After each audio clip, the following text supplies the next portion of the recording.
மாநிலங்களின் குரல்கள் நசுக்கப்படுகின்றன. ஒவ்வொரு மாநிலத்திலும் பல்வேறு பிரச்சனைகள் இருப்பதாகவும் ராகுல் காந்தி பேச்சு.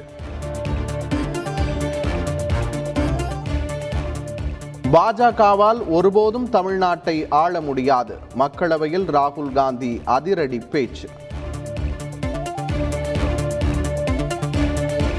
நீட் தேர்வை ரத்து செய்யும் மசோதா மீது தமிழக ஆளுநர் 5 மாதமாக நடவடிக்கை எடுக்கவில்லை. குடியரசுத் தலைவர் தலையிட வேண்டும் என மக்களவையில் TR பாலு பேச்சு. சீனாவிடம் பிரதமர் மோடியின் கண்கள் சிவக்காதது ஏன்? காங்கிரஸை மட்டும் விமர்சிப்பதா என மாநிலங்களவையில் மல்லிகார்ஜுன கார்கே ஆவேசம். தமிழகத்தில் மேலும் 14,013 பேருக்கு கொரோனா. ஒரே நாளில் 37 பேர் உயிரிழப்பு என்றும் சுகாதாரத்துறை தகவல்.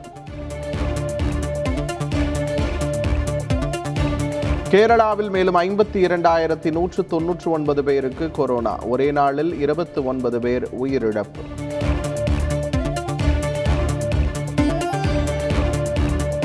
அனைத்திந்திய சமூக நீதி கூட்டமைப்பில் இணைய வேண்டும். சோனியா காந்தி உள்ளிட்ட 38 அரசியல் கட்சிகளின் தலைவர்களுக்கு திமுக தலைவர் ஸ்டாலின் அழைப்பு. நகர்ப்புற உள்ளாட்சி தேர்தலுக்கான திமுக 7ஆம் கட்ட வேட்பாளர்கள் பட்டியல் வெளியீடு. மதுரை, சிவகாசி மாநகராட்சிகளுக்கு வேட்பாளர்கள் அறிவிப்பு.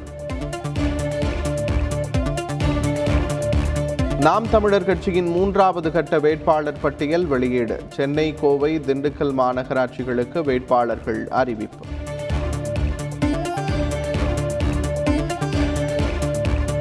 மக்கள் வாழ்வில் மாற்றத்தை ஏற்படுத்தவும் ஊழல் பெருச்சாளிகளை எதிர்த்து போராடவும் நன்கொடை தாருங்கள். மக்கள் நீதி மய்யம் தலைவர் கமல்ஹாசன் வேண்டுகோள்.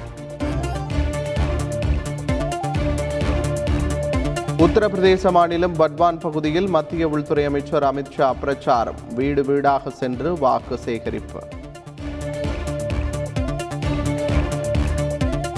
உத்தரகாண்ட் தேர்தலையொட்டி காணொலி வாயிலாக பிரியங்கா காந்தி வாக்கு சேகரிப்பு. கரும்பு விவசாயிகளுக்கு 14,000 கோடி ரூபாய் மத்திய அரசு நிலுவை வைத்திருப்பதாக குற்றச்சாட்டு.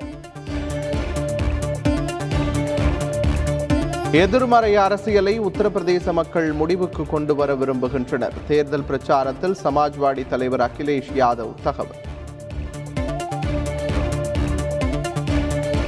மேற்கு வங்க முதலமைச்சர் மம்தா பானர்ஜிக்கு மும்பை பெருநகர நீதிமன்றம் சம்மன். 2020ஆம் ஆண்டு தேசிய கீதத்தை அவமதித்ததாக தொடரப்பட்ட வழக்கில் மார்ச் 2 ஆஜராக உத்தரவு.